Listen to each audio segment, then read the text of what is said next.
often this information is carefully guarded. And some people listening to this or watching this might be aware of what are called ag-gag laws, which are laws that prevent people from reporting on or finding out about what's going on in agricultural places, in farms. I'm not someone who is going to stand here and say that a vegan diet is absolutely more healthy than a diet with large amounts of meat. And I'm certainly not going to say that a healthy diet containing meat is impossible. That's not my view. Okay. What is instead my view is that based on based on the statements and the studies that I've seen, based on the statements emerging from these larger groups, and based on the studies that I've seen, it is hard to maintain that a vegan diet is seriously detrimental to health. And the idea was that because, combine harvesters and other heavy machinery, but also pesticides and things like that, kill such a large number of animals in the pursuit of plant foods, that actually producing plant foods might be more harmful to animals than producing, say, grass-fed beef was the kind of example that Archie uses. Plausibly, it is the case that some forms of high welfare farming have better outcomes for animals than certain kinds of states in which animals might live in the wild, right? There's a lot of suffering in nature. Ecosystems work through a great deal of animal suffering and death. Obvious examples of this come from those animals who have many, many, many young, right? If the population is stable, that means most of them are dying before they get to breeding age.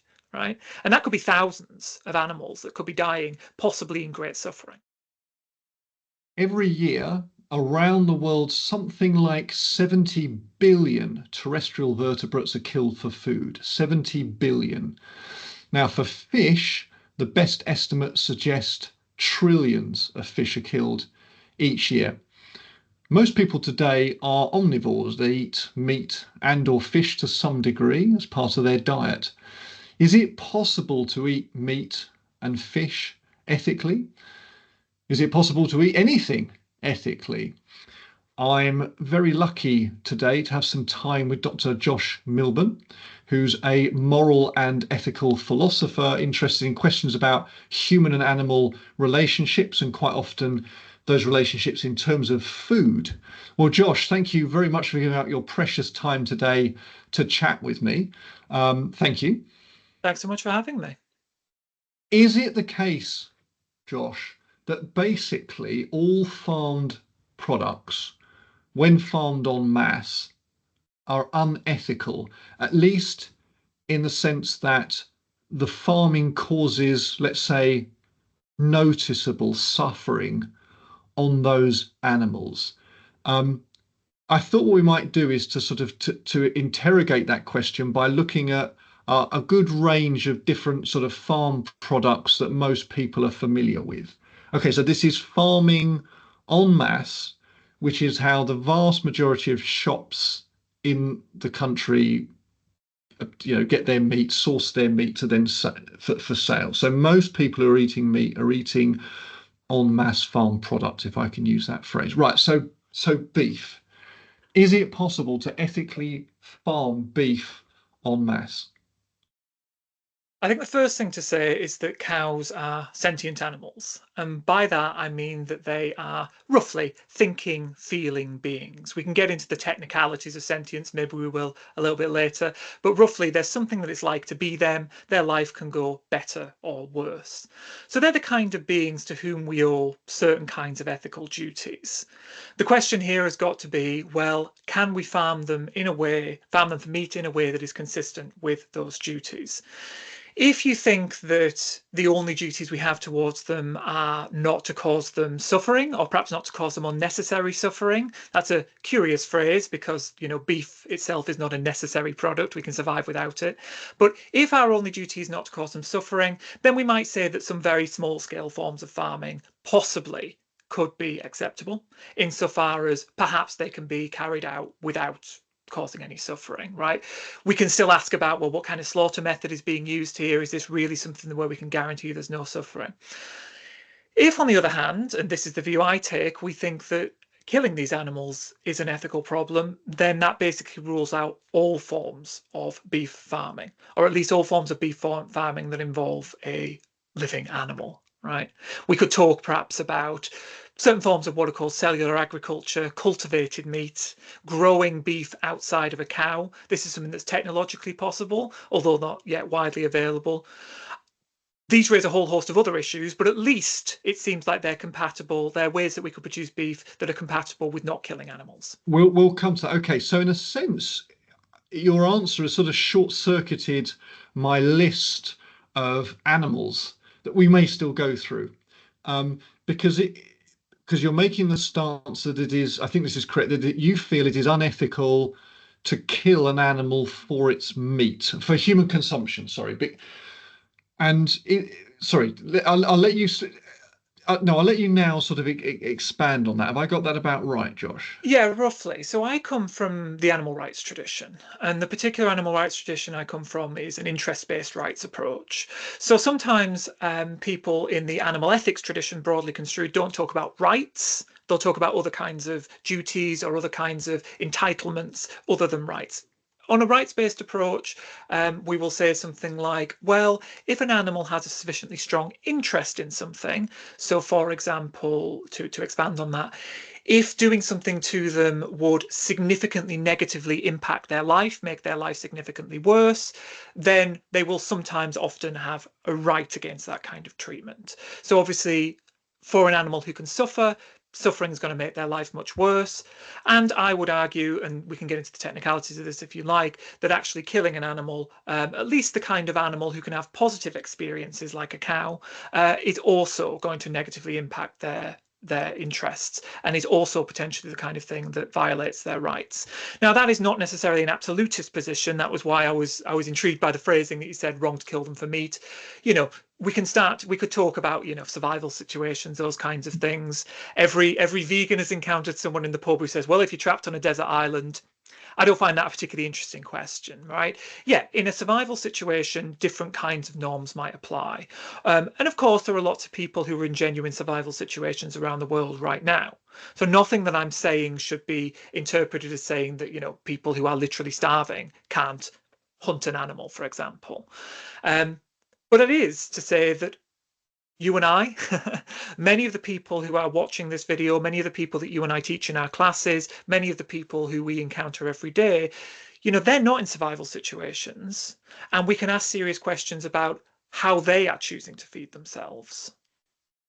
Let's right. So let's look at this a bit more, because that slightly surprises me, but not in a bad way. So, but that's my ignorance, I think. So, let's imagine a cow in a field as best as we can, because one of the issues here is that we're not cows.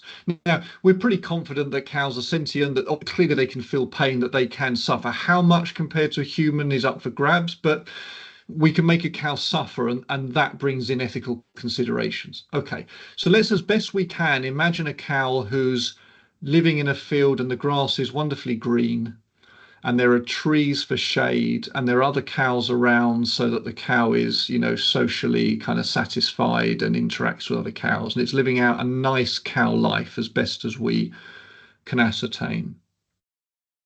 And then one day it's sort of wandering along, pretty clueless about the situation it's just about to find itself in because it's a cow, and boom, it drops to the ground dead. Now, what's happened is it's been shepherded into an abattoir, I suppose, walked up to the end of a corridor, and a gun's been put to its head and a bolt put through its brain, and it instantaneously dies. Now, one issue is it may not work as straightforwardly as that. Okay. And I've never been to an abattoir, but putting that aside, in that scenario, we have the kind of perfect, shall I use the word perfect? Anyway, I painted the picture that I have of as clean a, sorry if I can use that word, death as possible, where the animal wasn't aware of the impending situation and now it's dead. Where is the ethical concern in the death of that animal? Yeah, great question. So the first thing to say, I want to echo what you're saying, that that might not be a very realistic picture about what actually goes on in slaughterhouses or on contemporary farms. Now, I'm of course happy to explore hypotheticals, and I think exploring hypotheticals, this is a kind of methodological point given my philosophical background, exploring hypotheticals can often be very helpful for shining a light on real world problems. So in this hypothetical scenario, what we've done is remove the suffering and we are pinpointing only the death. And we're trying to determine whether there is something bad from the point of view of the cow about that death.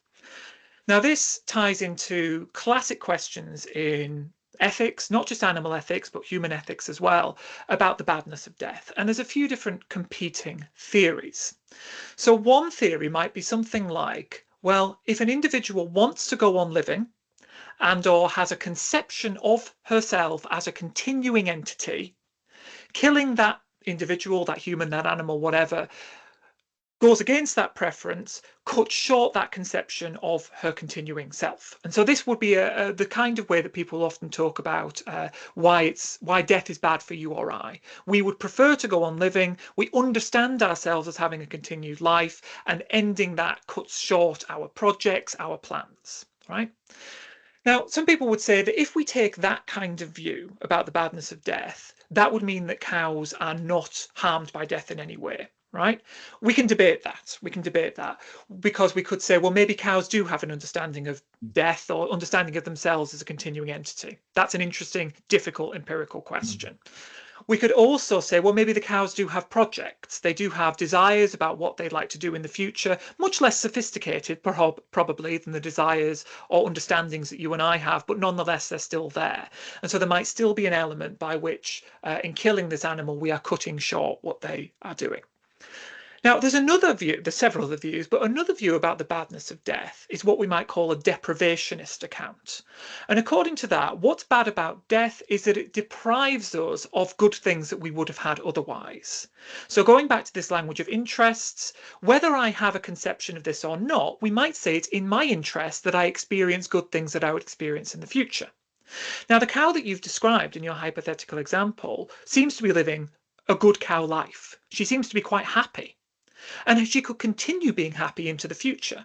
So on a deprivationist view, the killing of this cow is bad insofar as it cuts off the good life that she would have had otherwise.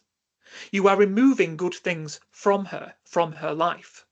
So those are two competing, perhaps. Sometimes they're complementary, but normally they're seen as competing visions of what is bad about death. On one of them, death might be bad for a cow, not that bad, but at least a little bit bad, depending on the empirics of how sophisticated cow understandings of herself and cow projects are. On the other, the cow death is bad insofar as you are cutting off a large amount of good cow life. Okay. I lean a little bit personally towards the deprivationist account, but let me again be clear that even on the deprivationist account, nothing I'm saying commits me to the view that death is as bad for a cow as it is for you or I. There might be circumstances, again, convoluted philosophers' examples, whereby the death of a human is not as bad for the human as the death of a cow is. Perhaps someone who's living in great pain or towards the end of their life, probably both, versus a cow who lives a very happy life, for example. However, for the most part, death is much worse for a human, I believe, than it is for a cow. Now, that said, that doesn't mean that death is not a problem for a cow, Yes. and that doesn't mean that we have no duties towards a cow. It's greater than zero. Exactly. And given that arguably, probably true, but arguably we don't need to eat the cow,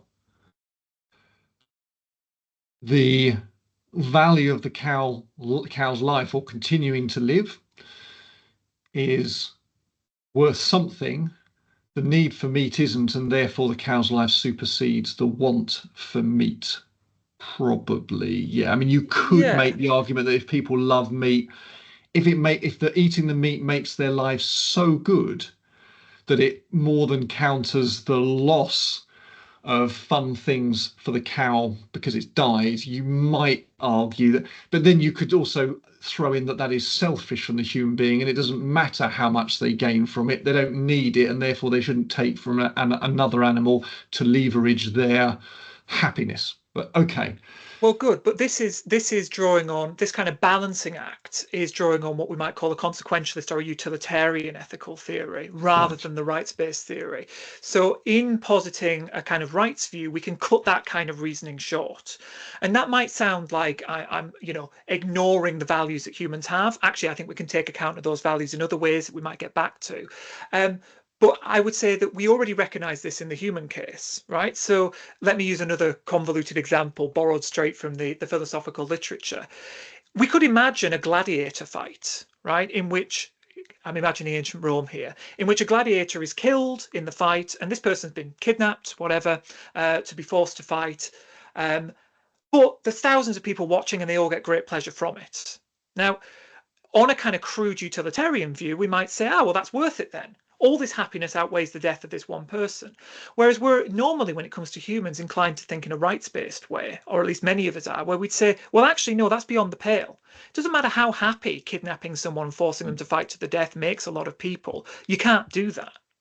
And that's how I'm inclined to think about animals as well. And I think when one of the important things about the animal rights tradition is to understand that when we say rights, yes, we mean rights in much the same way we do when we're talking about humans. Now, that doesn't mean that animals have all the same rights as humans. It doesn't mean that animal rights work in exactly the same way, but it does mean that there's important parallels here. And if we're taking a rights-based view, as I'm inclined to do, that cuts off a lot of the kinds of balancing acts that we might want to take if we're more inclined towards a utilitarian viewpoint.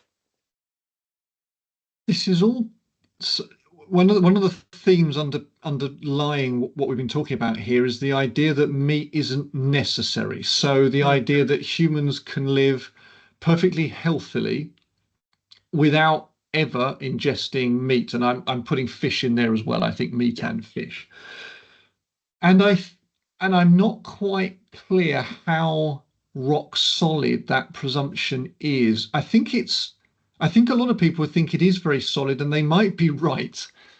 I'm not sure the science is absolutely clear on that. And this is a sort of a separate topic. It comes into nutrition and maybe physiology, and that's perhaps not where we're going. But I think it dovetails, of course, because in a hypothetical situation, let's say, where human beings, or let's say some human beings, I remember one, actually, arguably he's a philosopher, who went vegetarian, not vegan, I think, but talked about having occasional medicinal fish. Now, he couldn't be sure, of course, he wasn't taking measurements of his bloods and so forth to know, but he got a sense that he was doing better subsequent to eating some fish, and he'd decided that eating fish was better ethically than eating meat, which is also debatable, but maybe we'll come to that. But it really would mix things up, wouldn't it? If there was, and I'm not saying that there is, but if there was a good argument to say that eating some amount of meat or fish uh, was uh, was healthy for humans, made us healthier, made us better. Um, do you have any thoughts on that?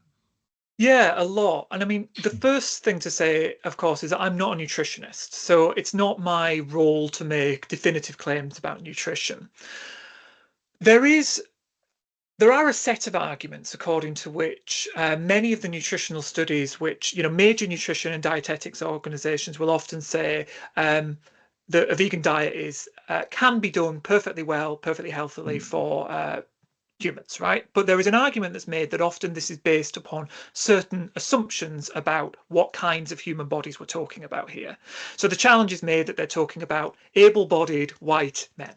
Right? Those are the kinds of people on whom these studies are often done. In fact, just before we came onto this video, you and I were talking about how a lot of studies are done on students, right? Who come from particular demographic groups, and that can kind of skew things because most students, for example, are in their early 20s, which is a particularly Yeah. healthy age. So certain kinds of things might apply to them that don't apply to people in their 70s or 80s, for example.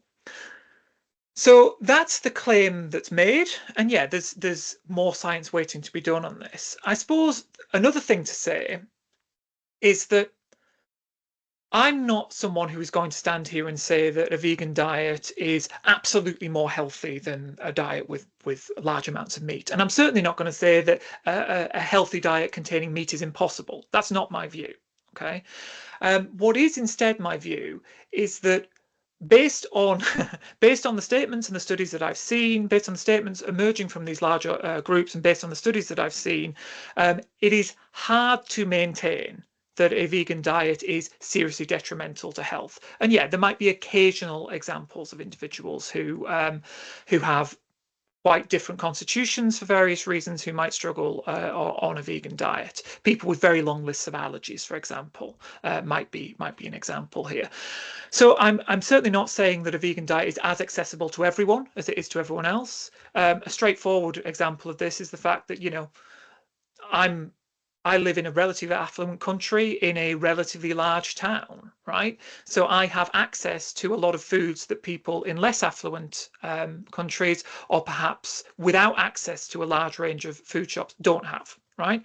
So a very varied, very diverse vegan diet is quite easy for someone like me. It's much harder for someone with less money, less time, perhaps a little less knowledge about food systems, etc. And of course, we can add into that, it might be more difficult for some people with certain kinds of health conditions. Now, all of that said, I would say that this does raise some interesting ethical questions. And the caveat here is that these might be ethical questions for a comparatively small number of people. And I think that sometimes these kinds of concerns are raised quite disingenuously, right? Again, many of the people who we encounter every day, the people we teach, the people who might be watching this video on YouTube, many of them will have easy or relatively easy access to a diverse array of plant-based foods, right? And I think there's a certain risk that these disingenuous claims about, oh, well, what about this hunter-gatherer society in sub-Saharan Africa? What about people living north of the Arctic Circle? That can be a kind of distraction or an excuse that people make rather than reflecting on their own case. Now, all of that said, even in those cases where people do have considerable difficulty, maybe there's a space for them to reduce their meat consumption, or maybe there's a space for them to rethink their meat consumption, such as looking towards, well, this might be something further down our conversation, but looking towards, for example, the possibility of eating animals who are not sentient. Okay. Okay. Yes, we'll come to alternatives. Yeah, it's a good point. Yeah. Yeah. No, okay, sorry, I didn't mean to cut you off, but I think so there would still be, so the argument might be, okay, if there are individuals whose health would benefit from eating some meat because of arguments to do with animal sentience then that then offer those animals, that then should offer those animals rights and so forth, and we should care about those animals and the potential happiness lost in the future for those animals and or the suffering of those animals. People, if there are people that need to eat some meat and fish to be fully healthy, the same arguments still apply in a sort of perhaps a diluted fashion, that they could still seek to reduce the harm they are doing to animals by eating no more meat than they need to, if that could be ascertained, and to eat it perhaps in as ethical a way as possible. But I suppose, sorry, thinking on the hoof here, if they were to do that, so let's say they were eating meat every day, but the science said they need only eat meat once a week to be healthy. Again, this is a hypothetical. Nonetheless, they are making the decision that their health is more important than the continuing life of that animal. So there's still a trade-off being made and a moral decision being made. Okay. Yeah, Whereas so the this person that doesn't need meat at all, they don't have to worry about a trade-off in this. Well, they're going to zero, aren't they? They're just saying no to animals because I don't need them. And it's actually, it's not the same argument watered down. It is a slightly different argument, isn't it? Is that So fair? it is a case of a tragic conflict. So the idea of a tragic conflict in a philosophical sense is a case in which whatever we do, it seems like we're doing something wrong. And I mean, these are quite familiar, you know, the classic idea of stealing a loaf of bread, right, to feed a starving family, right? And of course, it's acceptable if you are genuinely starving to steal food from someone who has more than they could ever eat. That is acceptable, right? It might not be legal, but that is morally acceptable. But that doesn't mean that theft becomes suddenly magically okay. That doesn't mean that we can start stealing as much as we want. And it certainly doesn't mean that people who aren't starving can start stealing loaves of bread. And it might be that there's something similar going on here. For people who are in genuinely tragic situations because of concerns about their health, because of concerns about access to plant-based foods or whatever, then yeah, perhaps perhaps in those tragic situations, it is acceptable for people to continue eating meat. And that, I think, is one of the reasons that I'm inclined to say that we need to think about these questions, not just in relation to kind of individual ethics, but also broader political questions. How can we as a society, how can we as a community transition away from these kinds of methods of acquiring food through causing suffering to animals? And even if you don't care about animals one jot, we can talk about the environmental impact. We can talk about the public health impact. You know, there are the case for transitioning away from animal farming is overdetermined, right? Which means that there are many, many good reasons to do this. And these are good standard political concerns. So I think sometimes people think about questions about diet, for example, as intimate personal questions that other people shouldn't be telling you what to do. Now, first of all, I think that moral questions don't quite work like that. But second of all, I think even if you do think of this, well, okay, second of all, I think it's wrong for people to think about this as a personal decision, given that so many others are impacted by the kinds of food decisions that we collectively make.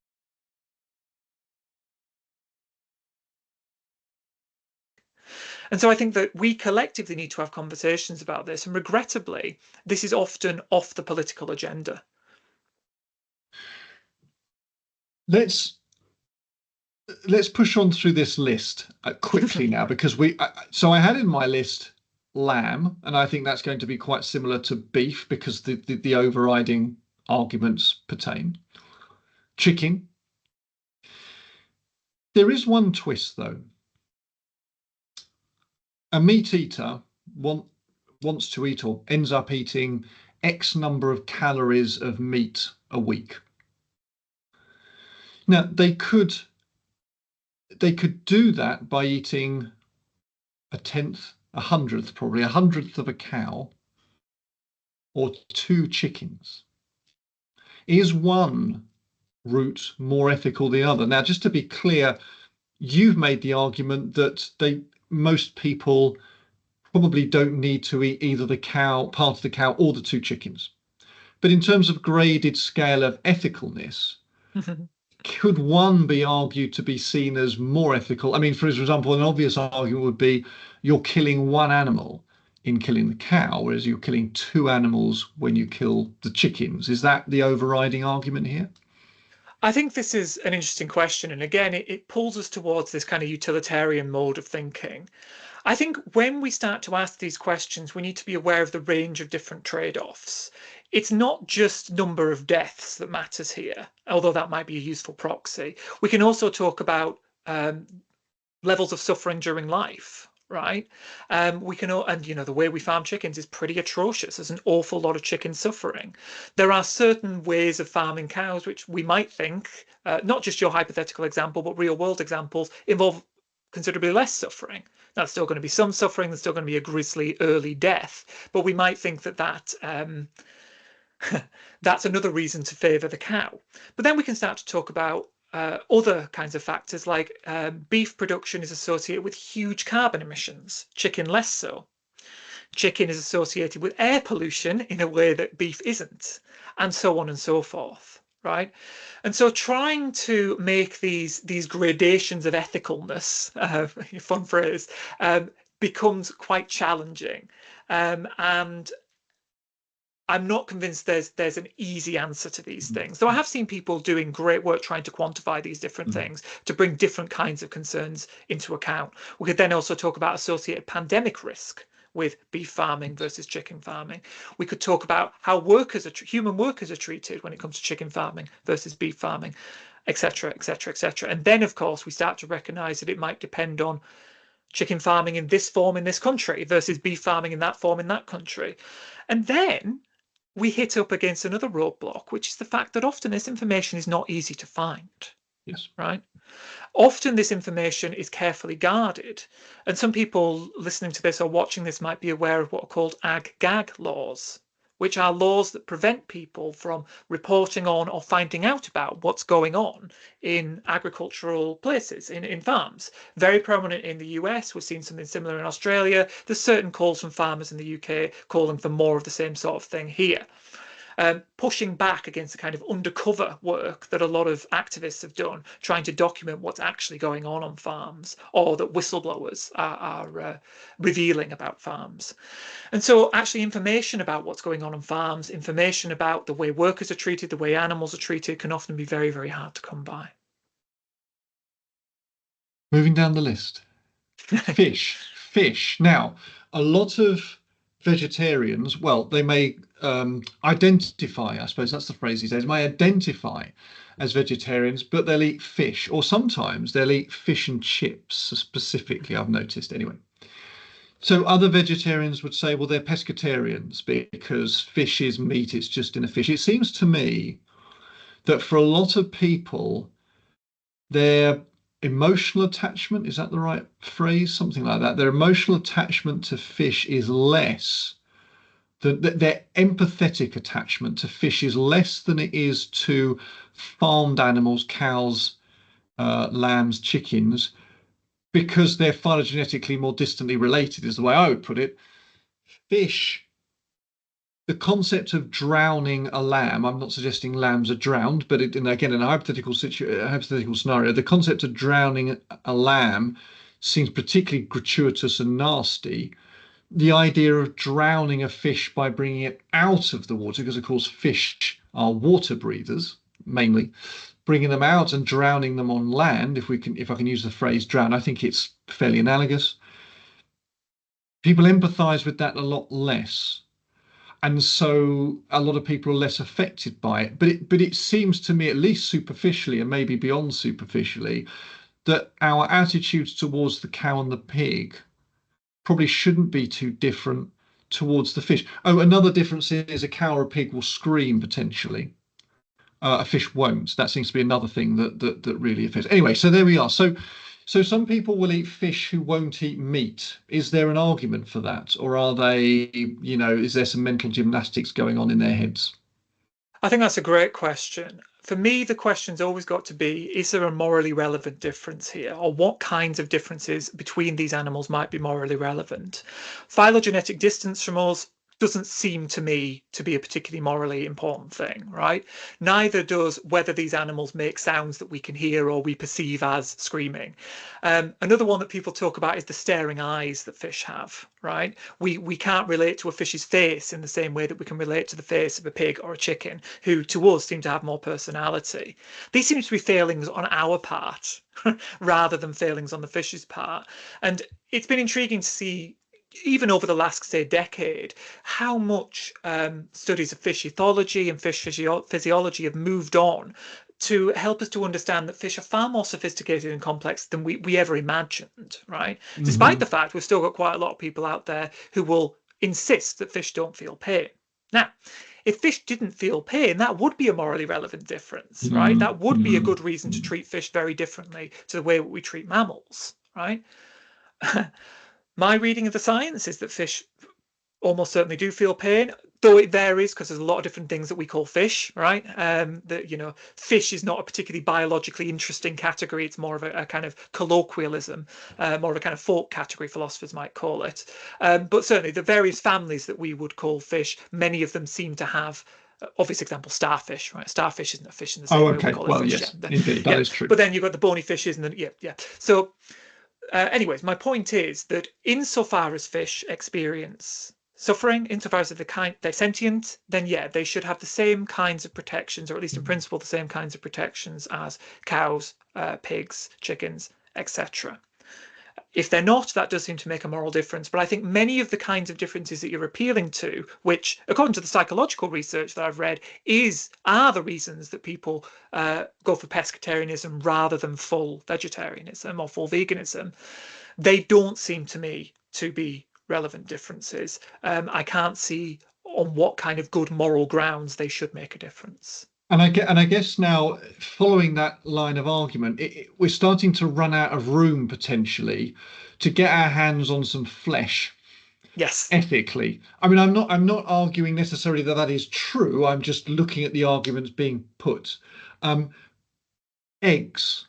Now, come on, eggs. Good. That's not a live animal. It's not sentient. It doesn't feel things. Can we not farm eggs, which are protein rich, nutrient rich, full of energy, diversity of nutrients in them, relatively cheap, easy to cook in lots of forms? Come on, surely we can farm eggs en masse ethically. I was with you until you said en masse. And this is one of the areas where I personally diverge from a lot of others in the animal rights field because I'm cautiously open to this, right?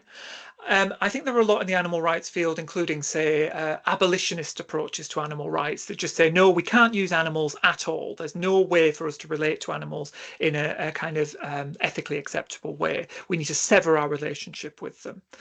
I can imagine alternative kinds of relationships that we could have with animals, and that could include relationships with animals that lead to us having access to some small amount of animal protein.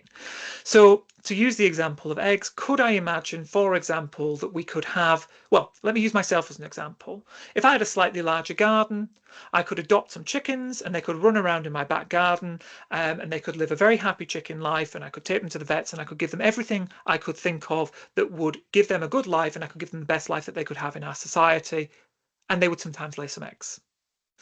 Would it be okay for me to eat those eggs? The short answer, I think, is yes, actually, and I've defended this at some length. Um, this is something that gets at the backs of some vegans I've spoken to and some animal rights theorists that I've spoken to. But this does seem to be, as you say, we don't seem to owe anything to the eggs themselves. And so if we can acquire them in a way that genuinely respects the chickens or ducks or whoever it might be who have laid those eggs, I am not necessarily opposed. Now, could this be industrialized? It's one thing to talk about back gardens, it's quite another thing to talk about mass production. I'm less sure. I could imagine, I could imagine, and I've speculated about this in my second book. I could imagine something like a small scale egg farm that looks a bit like an animal sanctuary where the eggs are collected and sold on. Would this produce cheap eggs? No. Would this produce eggs that were enough to feed, the whole population of the earth? I don't know. But would it produce a small amount of animal protein for those people who really genuinely value access to these things? And lots of people do value access to these things. Yeah, I think it could. I think it could. So I'm not completely opposed to this. Now, then, of course, we can get back to talking about things like cellular agriculture and hyper realistic plant based versions of And we animal will get there. products. We will get Yes. there. We will get there. No, that's very important. We will get so now the egg. Well, the egg doesn't really die, or maybe some people would argue it does. But to cut a long story short, right, we haven't got to worry. We haven't got to worry about this issue of the death of the egg and about whether it's grizzly or not, and about the egg Yeah. thinking about having a future and plans and projects and so forth.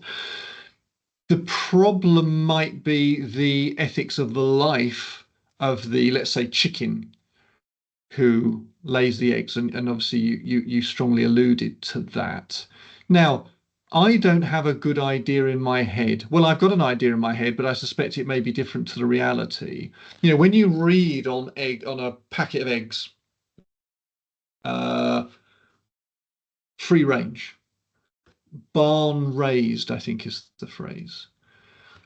Maybe here the devil's in the detail. I mean, you could make the argument that chickens are relatively basic animals. No doubt they feel pain. Now, no doubt they can feel suffering. But you or I might walk into a barn, if it's a barn, and there's an awful lot of chickens in there running around, and it's a bit smelly, and think, oh, this isn't very nice. But the chickens might be very comfortable and happy. I mean, we don't know is perhaps part of the problem. Off the top of my head, I suppose I hope, to be honest, John, I hope that it is possible to rear chickens for laying eggs at relatively high density, economically viable high density, and they are still fairly happy animals. I just don't know if that's true or not. Well, there's a number of issues here. So let me just run through some of the from my perspective, some of the obvious welfare concerns that come with the egg industry as it exists today. So the first is that obviously we only need female chickens to lay eggs. So what happens to the males? Well, they're normally macerated, right? They are literally fed into a shredder at a day old, right? Because they're not needed anymore. There have been some interesting technological developments recently of in ovo sexing, and I'm Yeah. interested in this. This does seem to be a way that the egg industry could become at least a little bit more ethical. Yes. We get back to our degrees of badness, right? Mm. A second thing is the fact that, you know, an egg laying life for a chicken, a productive egg laying life is about 18 months, 2 years. If I had a chicken in my backyard, she could probably live to about 8, even 15 years, right? There's cases of chickens apparently living into their 20s, but realistically, the chickens who are killed, sorry, the chickens who are raised for egg laying are killed at a fraction of their natural lifespan. They're still very young animals because their productivity drops off after a couple of years. Now, this word productivity is also key. So if you take a red jungle fowl, which is the closest wild analogue of a chicken, they're the kind of ancestor of our domesticated chickens, they'll lay maybe a dozen, maybe 2 dozen eggs a year. A chicken in a laying operation these days will lay about an egg a day at our most productive time, you know, and this has an incredible toll on chicken bodies, right? So, for example, these chickens will often have serious calcium deficiencies because they're using so much of their calcium to produce eggshells. And this leads to, for example, broken bones. These chickens will also, you know, their reproductive system is going on overdrive, right? So they have a number of features such as uterine prolapses, which is as ugly as it sounds, right? And an interesting, kind of horrific to my view, fact about laying hens is that laying hens have become the model for human forms of reproductive cancer because they are the only animals who ovulate as much as humans. So they're the only animals that gain these levels of cancer comparable to humans. So they've become a model for it. Okay, so if you look at the cancer literature, you will see a lot of talk about chickens, precisely because they ovulate so much, laying chickens I'm talking about now, and so they can be a useful model. And realistically, most of these chickens, if they were allowed to go on living after the kind of 2 years or 2.5 years, however long it is, they would almost all develop ovarian cancer. And so when you look at chickens who have been taken out of this situation and put in a sanctuary environment, often these, and this is quite expensive, of course, these animals will be provided with contraceptives so that they stop laying eggs, precisely because if they continue to lay eggs, this would kill them. So, you know, these are just some of the examples that emerge from the selective breeding that has led to our modern strains of laying hens. And so these are just some of the examples of the ways that the current egg industry, even, you know, purportedly high welfare, free range, and as you say, these labels often don't mean what we imagine they mean. But even in the kind of best case scenario, these are some of the problems that the industry faces. So I don't want to be misunderstood when I say that I'm not inherently opposed to egg consumption as saying that I support the contemporary egg industry. I certainly don't. Prawns. Good. Good. Now we're getting somewhere interesting. Are these animals sentient? Well, as you may know, the Sentience Act was passed in the UK last year or the year before. And thanks to the work of some philosophers down at the London School of Economics, this was actually amended to include certain invertebrates recognised as sentient beings, decapod crustaceans and cephalopod mollusks specifically, from memory. I think prawns are captured in that, but the word prawn is ambiguous. So, I mean, it might depend on the particular species we're talking about. So it's recognised in UK law, or UK kind of constitutional law, so much as the idea even makes sense, that these animals are sentient. And yeah, the jury's out. Dare I go to what might be the next item on your list? Let's knock it down a notch. Let's talk about oysters. Let's talk about jellyfish. Jellyfish, perfectly edible, by the way, but not very popular in the UK.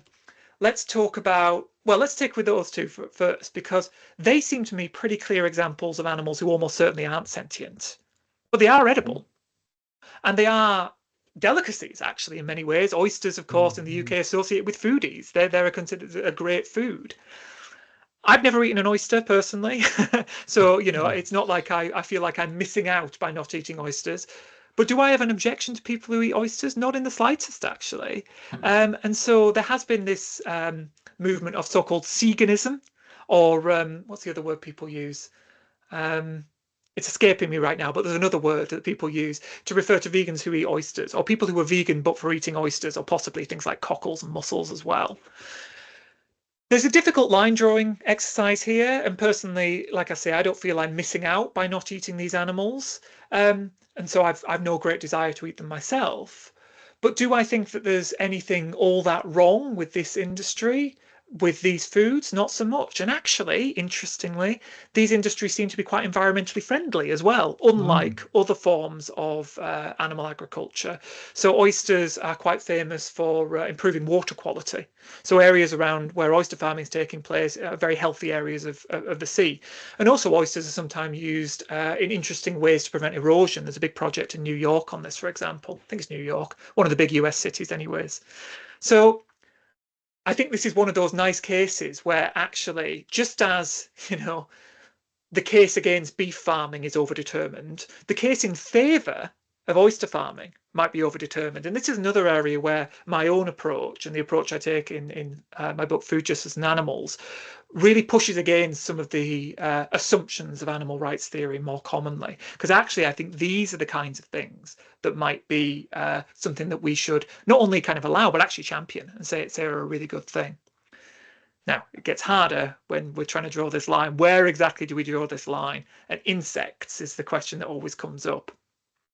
So as many people listening to this might know, insects are often put forward as a kind of future of food option, the alternative. Actually, insect eating is already here in a big way, and insect farming is already here in a big way. There are hundreds of species of insects that are eaten worldwide, and they're produced on a commercial scale often. And, given how small these animals are, we're talking about trillions, perhaps quadrillions of individuals being farmed a year.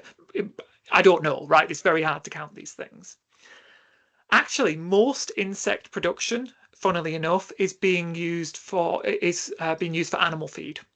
So for feeding other farmed animals, including aquaculture, including, actually chickens, pigs, cows, etc., all kinds of animals. Yeah, the animal feed industry is a strange beast. And so if you're concerned about insect farming, that's actually another argument in favour of not eating other animal products from more conventional forms, because these things are already kind of part of our food system in a big way. Are these animals sentient? That's difficult. This is a live issue right now, going on right now among the relevant scientists, philosophers, other theorists who are interested in these things.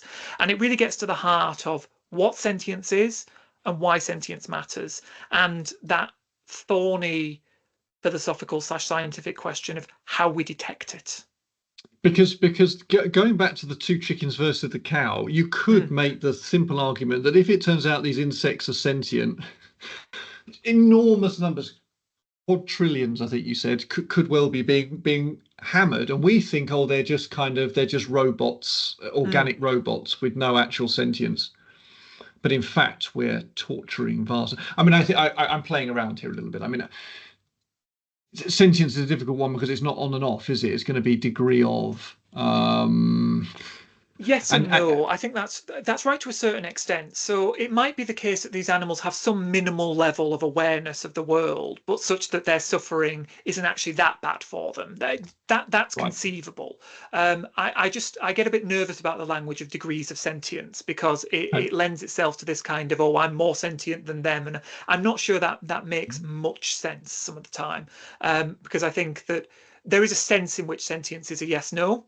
There is a sense in which some things are and some things aren't. But I agree that those individuals who are sentient might have different interests or different degrees of interest.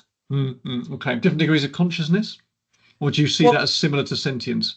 Perhaps. I often use the word consciousness and sentience interchangeably, and I think it's interesting to explore what the relationship with those are. And this is very much a boring philosopher's question, so I'm reluctant to go too far into it. What I would say is one of the most interesting things about the literature on insect sentience or insect welfare is that actually the interests of these animals might be very, very different from what we're used to, right? So, for example, I've seen it claimed, this is not my claim as such, but I've seen it claimed that actually insects thrive in hot, stinking, crowded conditions, which are exactly the opposite of where vertebrate animals would thrive. Okay, there'll be the worst excesses of factory farming if practiced on chickens or cows, but if practiced on insects, might be okay.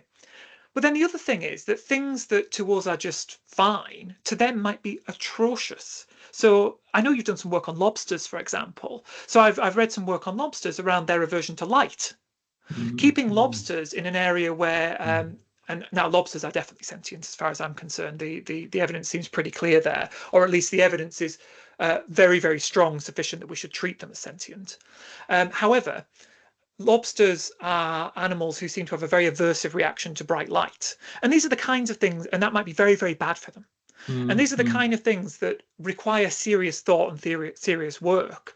And so this field of insect sentience, insect welfare, invertebrate sentience, invertebrate welfare, it's quite a new field, right?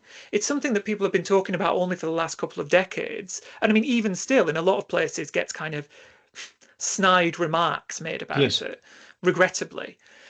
And so I think as we do more work in this area, we might find that these animals experience the world, if at all, in ways very, very different to how we do and how we might imagine. And this is one of the reasons that I think the deck is sometimes stacked against these animals. And so we need to be very, very careful not to write them off. No, I think that's right. And I think the deck is stacked against all non-human animals to Yeah. some degree. And the more phylogenetically different they are to us, the more the deck is stacked against them.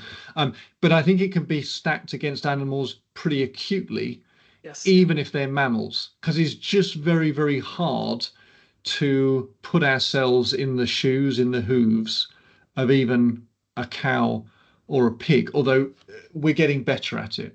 Yes. Coming back to my list, is it possible ethically to farm en masse wheat and barley? Excellent. This is one of my favorite topics. So there's a couple of things that you might mean here. So both of these are, I mentioned before, you know, the vegan in the pub with the angry meat eater shouting at them. And these are both questions that get raised. And so one of them is, well, what about plants? Do we owe something to plants as well? Now, there is a live debate, very much a minority position among the relevant experts. There is a live debate about whether plants would be sentient, whether plants could have some sense of awareness. I've written a little bit about this. My headline answer is at the moment the evidence seems to be very, very strongly against the idea that plants are sentient, especially when I'm already saying that, you know, there are lots of animals that probably aren't sentient. It would be a bit strange if I started saying, well, there are some plants that are. Am I ruling out the possibility of plants sentient? No, but I think there's probably a more interesting question to ask, which is the fact that many animals are harmed through industrial arable agriculture. So very occasionally you will see, well, there was an article that gets widely shared that was published in The Conversation by a chap called Mike Archer. And the headline was something like, ordering the vegetarian meal, there's more blood on your hands. And the idea was that because, you know, combine harvesters and other heavy machinery, but also pesticides and things like that, kill such a large number of animals in the pursuit of plant foods, that actually producing plant foods might be more harmful to animals than producing, say, grass-fed beef was the kind of example that Archie uses. I think he also talks about hunting kangaroos. That's quite specific to Australia. Now, the reality is that his numbers just don't add up, actually. So as a kind of quantitative claim, if we're playing that game, then no, plant-based farming seems to win out. There are certain forms of plant-based farming which are particularly harmful to animals. So an example is, it's not really used anymore, but stubble burning, when crops are stubble from wheat or another crop is burnt after harvest in order to quickly clear it. And yeah, that could be very harmful to animals. The reality is we just don't really know. Very few people have collected serious numbers of how many animals are killed through these kinds of modes of arable agriculture. But on the question of whether we could be doing arable agriculture better, yeah, I think we perhaps could actually. And in my first book, I explored this and suggested that moves towards indoor agriculture might be an interesting way to move animals off the farm, as it were, and to produce more food in less space and produce more food, more plant-based food, that is, in ways that are less impactful to the animals who live around us. Now, that's quite a kind of utopian idea, although, again, this is here, right? Indoor agriculture is a real thing, which is practiced in many places around the UK. It's quite popular with certain kinds of microgreens or lettuce or strawberries, mushrooms as well. Much harder with something like wheat, obviously, although there have been developments in that direction. And so this speaks again to the kind of need for a kind of political level conversation about this. But there are also things that farmers themselves can do and that we collectively could encourage farmers to do to take less harmful approaches towards arable agriculture. So one would be more attention to the kinds of pesticides that are being used, or the question of whether pesticides need to be used at all. And another one, simple changes in practice can actually have a big impact on animals. So one example, and this comes from a kind of conservation angle rather than an animal protection angle. These things sometimes come together, sometimes come apart. But the RSPB in Scotland has had some really interesting success encouraging crofters, let me get this right, rather than ploughing their fields starting on the outside, moving in, to start on the inside and move out. And the reason is that ground nesting birds, if you start on the inside and move out, can escape out of the field. If you start on the outside and move in, they're pushed into the middle where they're then killed. Just such a simple, tiny change that could have a big help for these animals. So is arable agriculture harm-free? No. Are there ways that we could make it better? Yes. Is it significantly less harmful in basically all cases than the farming of animals? Based on the numbers I've seen, based on the research I've done, based on the arguments I've seen, yes. Okay.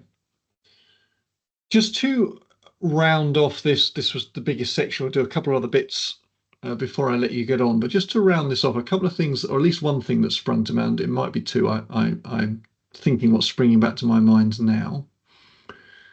Some people will make the argument. So there are issues. There's more and more discussion now amongst people about ideas of euthanasia and what rights humans should have, if I can talk in terms of rights, to choose when they die. And this is, I think, these discussions have increased for a number of reasons, including that there's more space in society to talk about ethics and so forth, but also because people are living for a longer. And people could be kept alive for a long time. They get patched up more and more. Now, this is great in a sense, but it means you can have a long trail off to the end, if I can put it that way. And people see other people and how, they might start to lose their mental competence and so forth. And some people aren't happy with that idea for themselves. Now, I imagine a situation where I'm suddenly reincarnated as an animal, I don't know, a squirrel, right, a wild animal. If I had the brain power of a human, I think I would be deeply fearful of how I was going to check out of this world, how I was going to die. Now, I allude to the fact that can be the case for human beings, but at least in this country at the moment anyway, we have the NHS, which for a lot of us will make it easier in various ways, drugs or whatever. But the squirrel doesn't. It seems to me that you can look out into the garden and see the squirrels running around, the birds chirping, the whatever, and it all looks idyllic. And one of the many problems these animals have, which means that they're not living in paradise, or at least most of them aren't most of the time, is how they're going to check out of this world.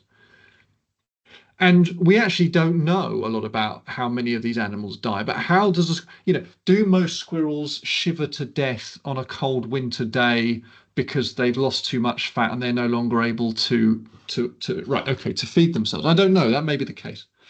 Or do they torn apart by a fox? Now, okay.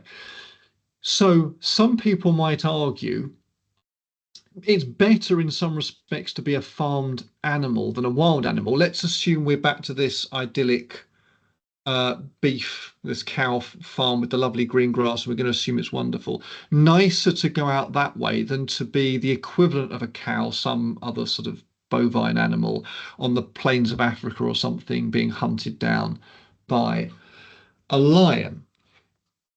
And I think there might be something that I'd rather go by bolt to the head unknowingly than torn up by a lion. Now, the counter, Josh, I presume would be, well, hang on a minute. Just because they're not torn apart by a lion doesn't mean we should put a bolt in the head. However, you could then say, well, are humans in a position to arguably play God, where if they created that life in the first place, the cow in the field, I can see you squishing in your chair there. If we well, they've created that animal in a sense, that then if they give that animal the best death that is possible, and it may not be, but let's imagine that they just dropped to the floor one day because the bolt's in the head and they didn't realize it was going to happen, that is ethically justified, because otherwise any other death would be less good. We've still got the issue of how long they live for, admittedly, but I'm just, for simplicity's sake, I'm gonna let's forget about the potential early loss of life. Is there an argument there? I mean, I'm putting that in a rather long-winded, not very eloquent way, but the guy down the pub, woman or man down the pub, might say, well, if we don't kill him, something else will kill him and it'll be worse. In that accent or not in that accent. Is that a reasonable argument? Because I think in some ways it is.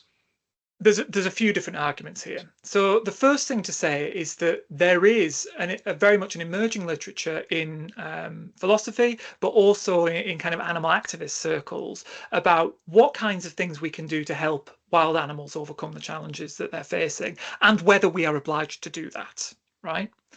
And we could get into that, but that's a whole can of worms we might not want to open. The second thing to say, well, I'm currently writing a book about a philosopher called Robert Nozick. Now, Robert Nozick isn't famous for the things he said about animals, though he did say quite a lot of things about animals, and that's why I think it's an interesting book to write.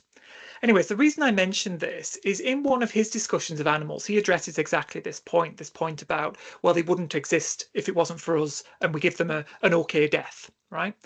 And he says something like, I'm paraphrasing now, he says, I hope I won't be misunderstood as saying that humans and animals are of equal importance if I point out that we would recognise how terrible an argument that was if we were talking about human children, right?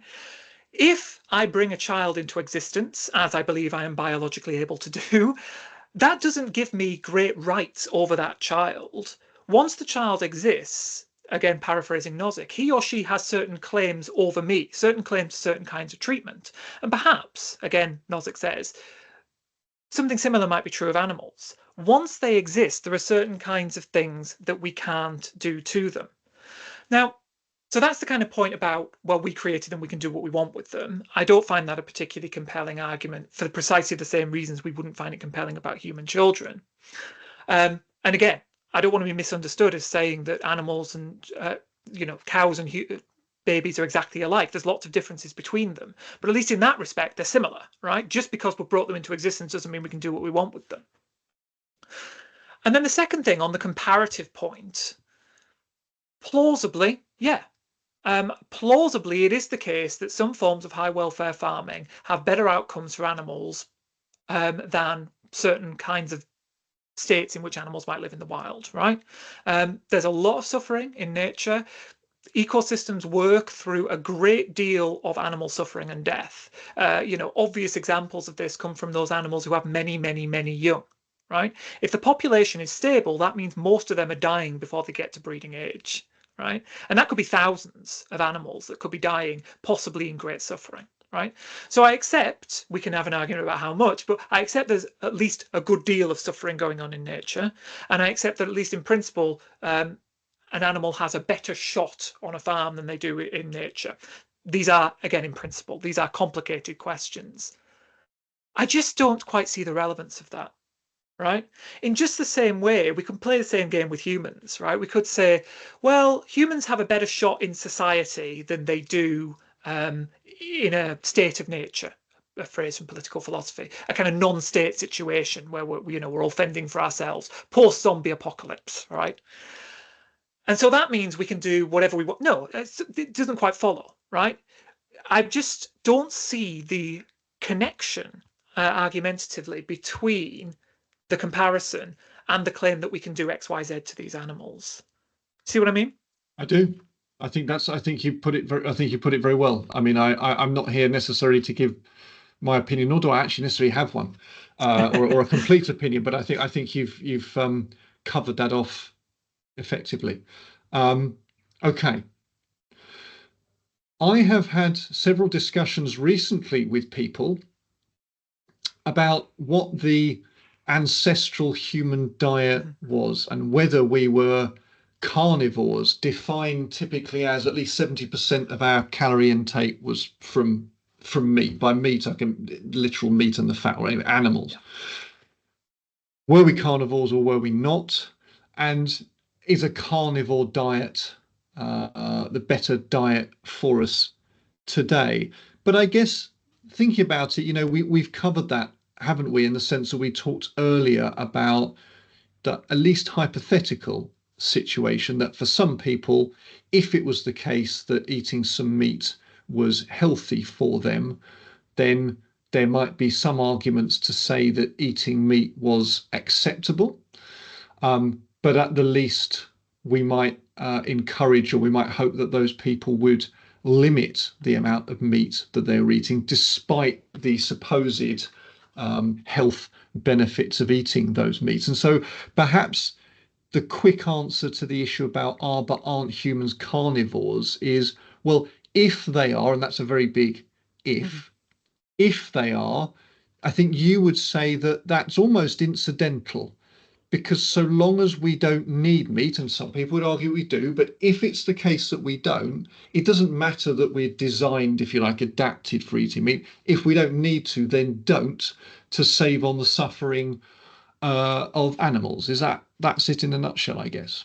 Absolutely. And then I would also add this kind of collective obligation that we might have to explore alternatives as well, right? So it's one thing saying, well, right now we've got these people who seem to need some access to meat, and then we could say, but what can we do as a society to help that? It might be a research thing, it might be a technological development thing. I guess a couple of things that are worth saying is, well, as you quite rightly say, a lot of these conversations from my perspective are irrelevant. So the question of, what kinds of things our ancestors were eating, I think it's a very interesting question, actually, and I've followed it, probably not as closely as you have, given our disciplinary differences, but it is something I've tried to follow. But there's a very big leap from saying, oh, well, our ancestors X number of years ago were eating this diet, to saying, well, here's what we should be eating today. Those things just don't really add up, right? Our ancestors X number of years ago were doing an awful lot of things that we don't do today. And we're doing an awful lot of things that we would consider deeply problematic today, ethically speaking or aesthetically speaking, perhaps. And so they don't seem to be particularly good paragons for how we should be living today. I think there's also a great danger of what philosophers call the appeal to nature fallacy, which is something like, well, this is natural, therefore it's good.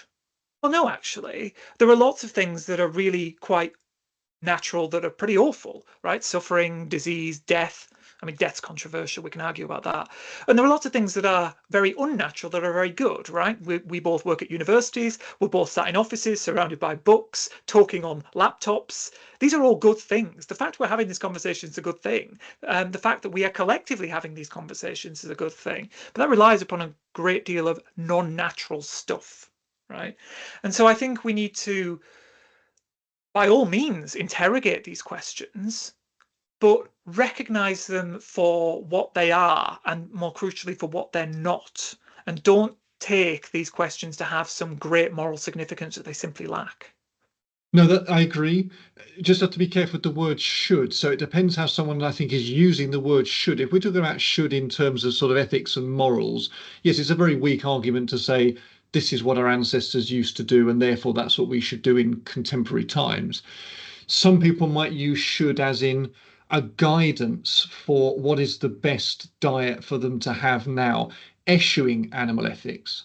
Some people might say, well, if our ancestors were eating X, that's an indicator of what we're adapted to eat. Now, Yeah. it may or may not be, because humans may have not been able to eat what they were adapted to because they've ruined their environment, to put it simply. But nonetheless, and therefore, this is an indicator of what we should be eating now if we want to maximize our health. But they're different uses of the word should. Yeah, good. So I accept what you're saying. I think what you're saying is right. I'm just puzzling through it for a second. Yeah, I think what you say is good because I like the phrase if our ancestors at a certain time, and we can argue about well which time, right? But if our ancestors at a certain time were eating a certain diet, that might be a good indication that that's the sort of thing that we have adapted to eat, and that might be one kind of evidence that we could use. So other kinds of evidence might be physiological, right? Um, I don't need to tell you this, of course, but there might be certain physiological factors that suggest that we are adapted to eat plants or adapted to eat meat or whatever. Again, though, I would say, well, let's put that in context, right?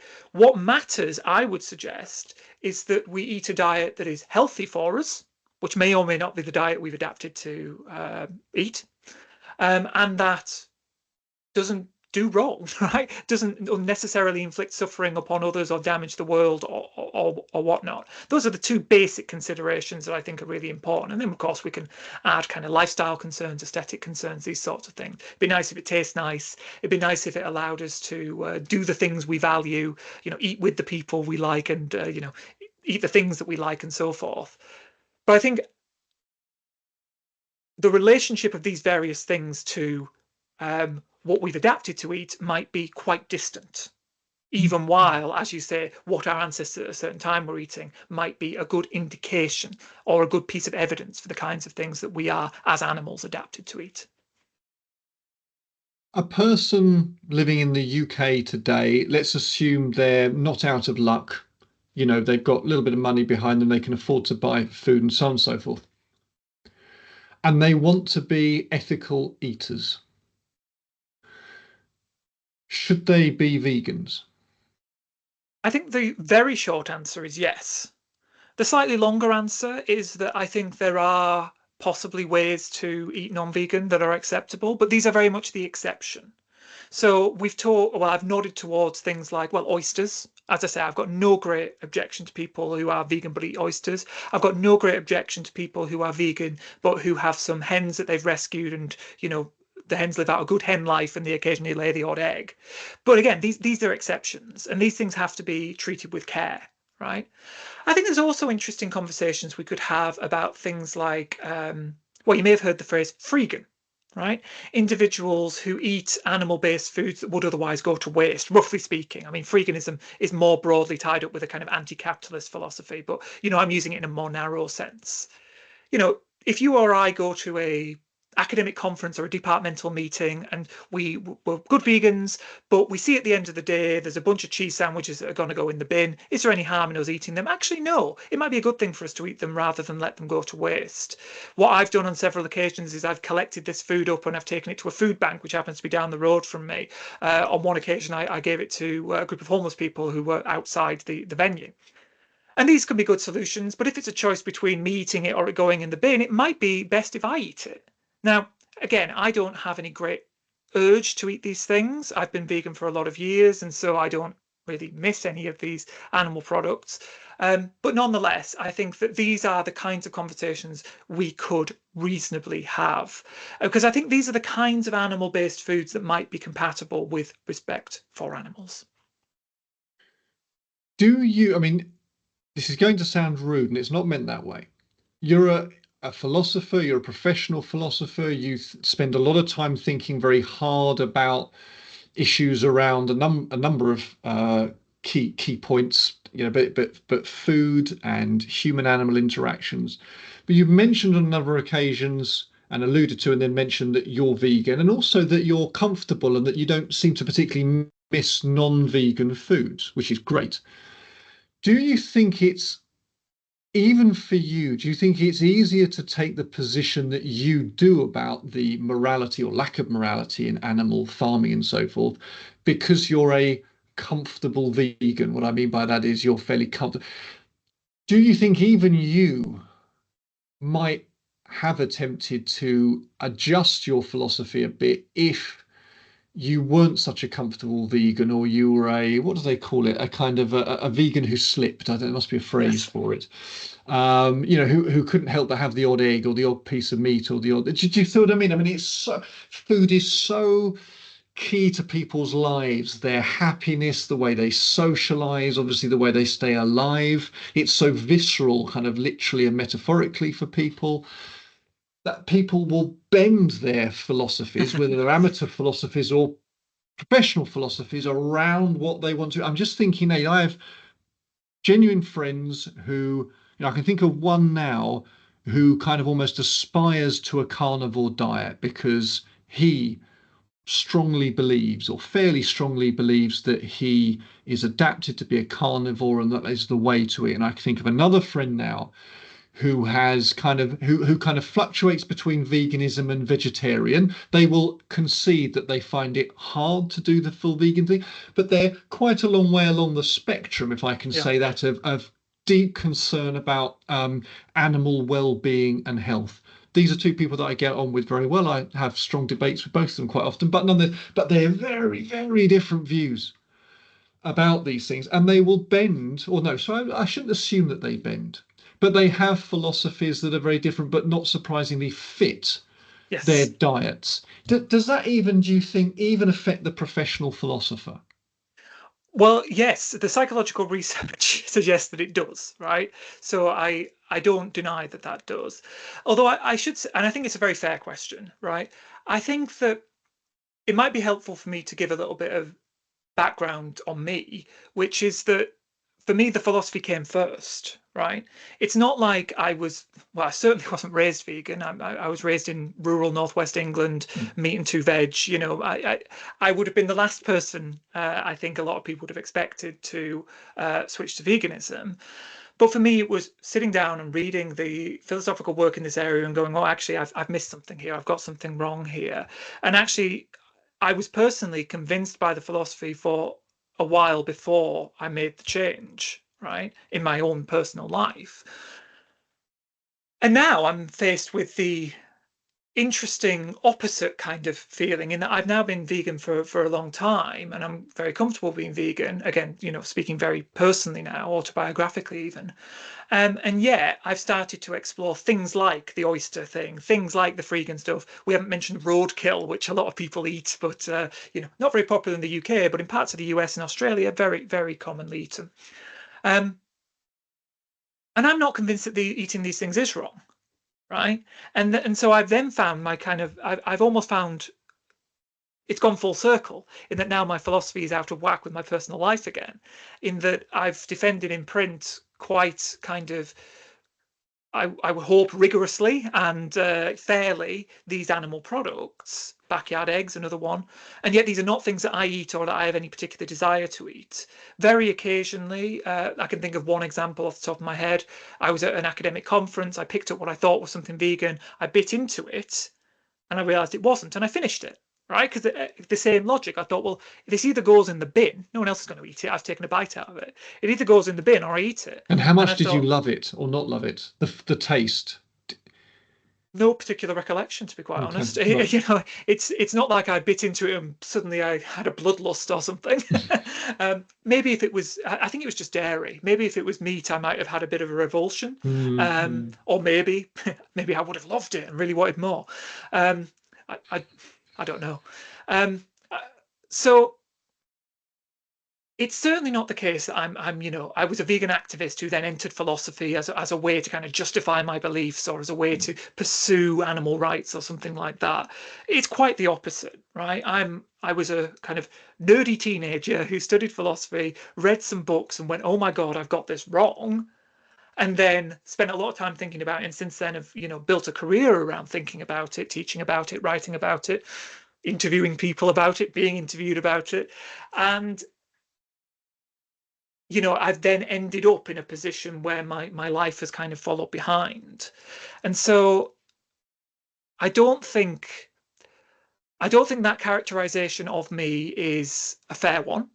I'm not saying you were accusing me of anything. I'm just saying that the characterization you were suggesting.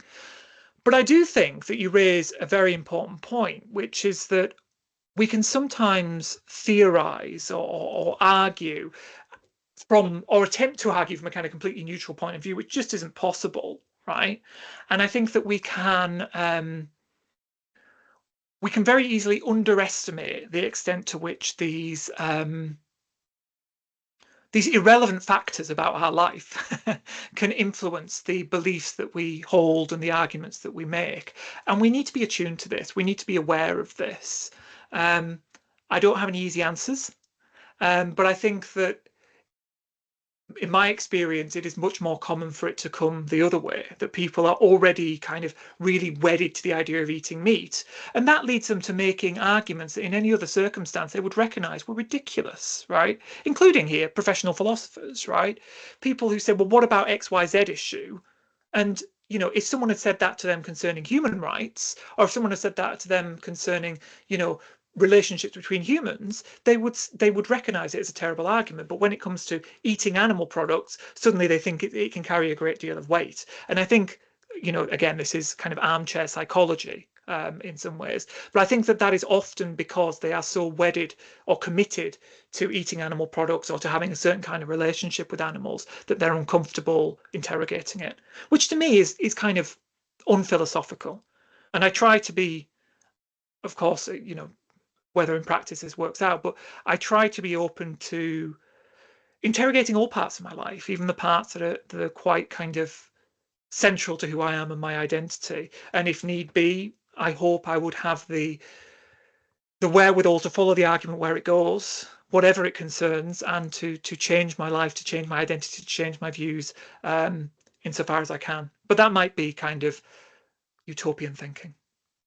Well, it's not an easy thing to do. Some people are better predisposed to do it than others, and I suspect it's partly practice. But for what it's worth, you strike me as someone who's more able to do that than most. It's a tricky business. It's tricky because our brains we're able to kind of park things, to put them away, to lock them behind the door, and kind of push on with cognitive dissonance. And this is almost a fundamental aspect of the human condition, I would say. But it's also such a social thing as well, right? Yeah, so I right. freely accept that in certain environments, if you're surrounded by a lot of other people who are vegan or vegetarian, it's going to be much easier to go vegan or vegetarian. Oh, that's true. Before I became vegan, I think I'd met one other vegan in my life, and so that was it was quite an alien thing to me. Whereas a lot of my students now, they're very familiar with veganism. Yeah, right. It does make it. No, that is true. It does help. It does help. If your friends are smokers, it would be hard to quit, for example, if someone wants to quit. If you're the only smoker left, I mean, it's not easy, I think, but it makes it a little bit easier. Yeah. Let's finish on what I think is a positive, but not necessarily. And you touched on it several times. I think it's a natural place to go in 2024, and I pulled you back with the reins. But let's go there now briefly. So it seems to me, again, probably superficially, because I'm not an expert on this, it seems to me there is in inverted commas, solution.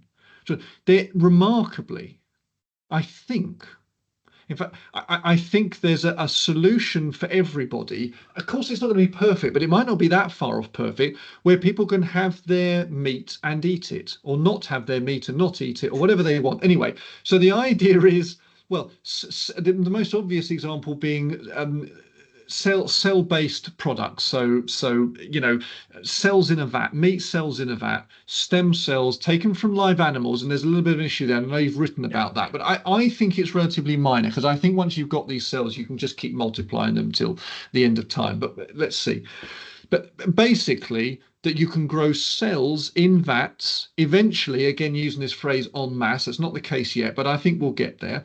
And it'll be good quality meat. You can adjust the amount of fat within that meat, all this sort of business. And so people who want their meat can eat it. People who don't want to obviously don't have to eat it. And there is no animal suffering. What's not to like? I'm with you on this. I'm a big fan of this technology, or this family of technologies, let's put it like that. So let me quickly distinguish three technologies that I think can often come in as one bundle, but are worth distinguishing. So the first are hyper-realistic plant-based meat alternatives, right? These are available on the market. Anyone in Britain can go to any supermarket and pick these things up. Some of them are better than others. Some of them are cheaper than others. Some of them are healthier than others, just like any food product, right? However, the technology has come on leaps and bounds, right? Gone are the days of the dreadful cardboard bean burger. And plant-based meat alternatives now are extremely high quality in terms of taste, flavor, in terms of nutritional profiles. Sometimes they're quite salty, which can be a problem. But so these products are there. That's quite familiar to many people, and lots of people, including actually lots of meat eaters, are eating a lot of this stuff. Mm. The second technology, which is a bit more speculative, is what you were just describing, cultivated meat. And so this starts with some cells from a living animal, which can then be multiplied and turned into real meat. I use that in scare quotes. That's a metaphysically contentious claim. But what I mean by that is something that is, in culinary terms, in kind of chemical terms, pretty identical to meat, at least in principle. Now, this technology is in its early days. It's commercially available in very small amounts in Singapore. It has been available in Israel. It's been approved for sale in the US, but it's not yet available for sale in the US, or at least some forms of it have. And there's dozens, hundreds perhaps of companies racing to produce all kinds of meat in this way, from chicken, beef, stuff that's very familiar, to animals you've never heard of, to foie gras. Okay, and so I would like to hope, and maybe this won't happen. I'm not in the business of making predictions. That's not my discipline. But I'd like to hope that this stuff will become widely commercially available and could really serve to offer that, as you say, that kind of almost utopic replacement. On the point of multiplying cells, right now the technology does not exist for immortal cell lines for many of the animals that we eat. And so there would continue to need to be some animal involvement beyond that initial point. The third technology is what's called precision fermentation, or fermentation-based production. And this is also quite technologically advanced, though is actually much more familiar. Well, perhaps not famous, but much more already here.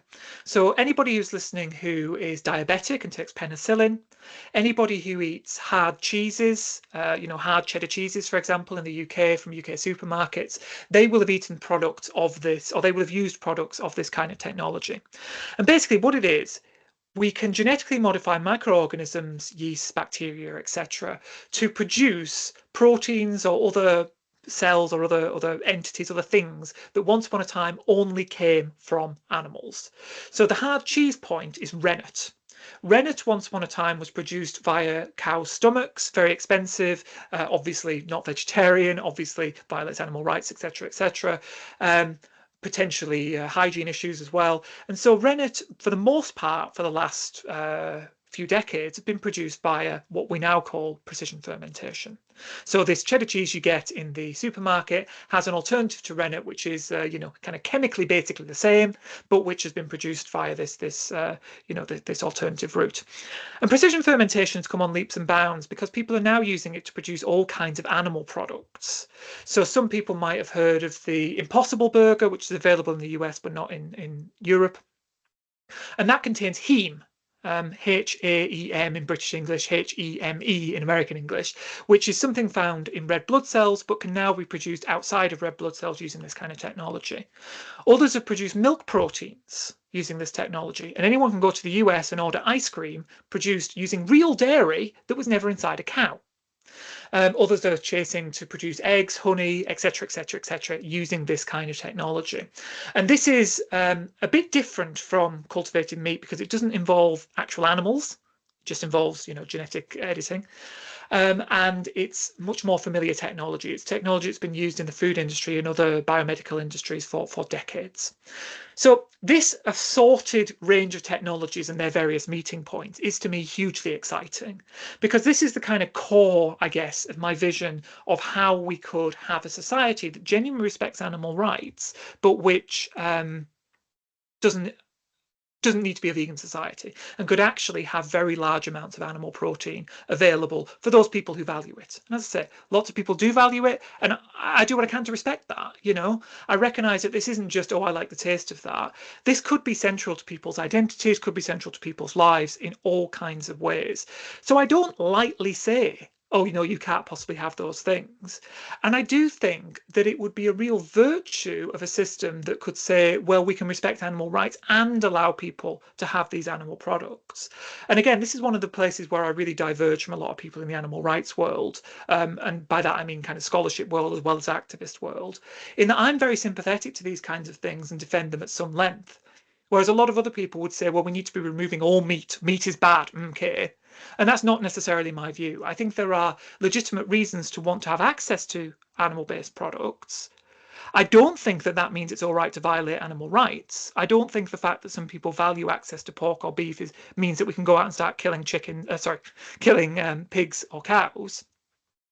But I do think that it gives us a very good reason, or part of a reason, to say, well, if we could have a society in which, to use a phrase I used in my second book, we could have our cow and eat her too, that would be a wonderful thing. And yeah, it is not the case that these technologies raise no ethical issues whatsoever. So we have questions about the kinds of technologies that are going in. We could talk about intellectual property rights. We could talk about the environmental impact of these technologies, which is disputed to a certain extent. We could talk about the fact that animals still need to be involved. We could talk about the ethics of genetic editing in relation to food. We could talk about, and so on and so forth, right? There's a whole host of ethical issues that come up here. So I don't pretend that, this is just, there's the solution, bish, bash, bosh. I do think we need to interrogate these things. And I do think there's better or worse ways that these industries could go, right? If we see them become very centralized and very monopolized, that could be a really bad thing.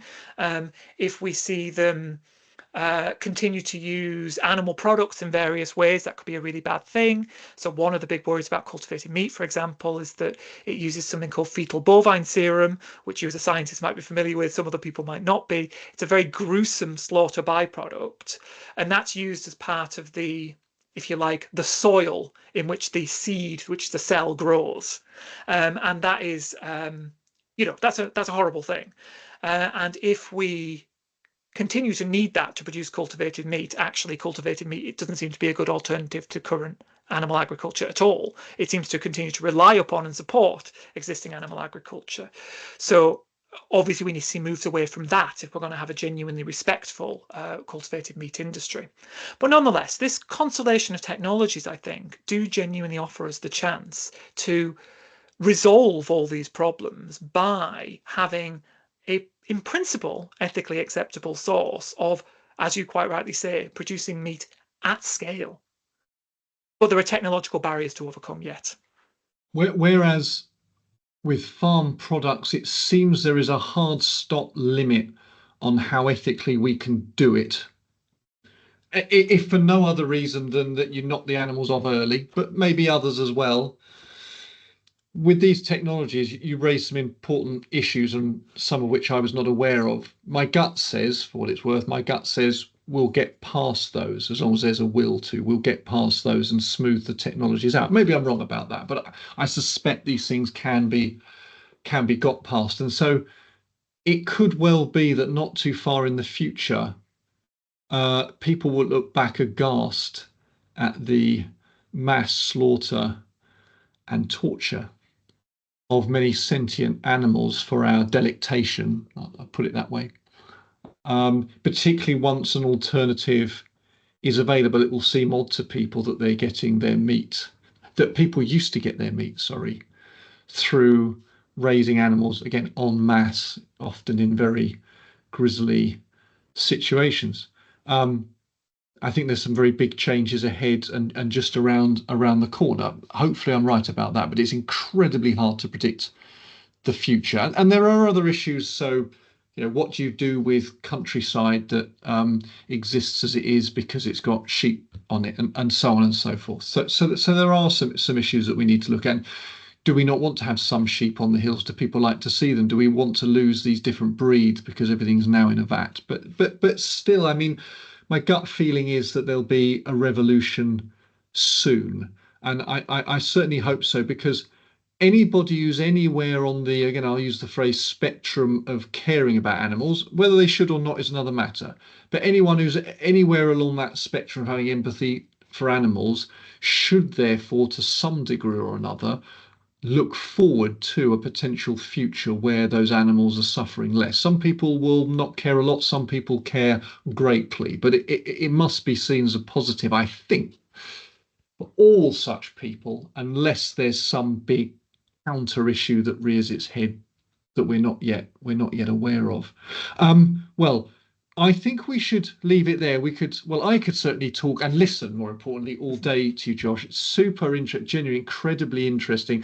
It's so enjoyable to speak to someone who is so well versed and capable about holding counter positions, talking about hypotheticals, considering various usual and unusual situations to depth, not taking things personally, so on and so forth. It is a rarer skill than I had realized until very recently. And philosophers should be, and you're certainly an example of this, people who are particularly good at doing this. If the philosophers aren't able to consider all possible positions, if philosophers aren't able to, then nobody else is going to be able to, and we need people in society who do this. It's a very important way in which we progress. Josh, I shall let you get back to the rest of your day. Thank you very much again. It's been such a pleasure to chat with you. Yeah, it's been really wonderful to talk to you as well. Thanks so much for having me, and I hope this conversation has been as interesting for anyone listening or watching as it has been for me.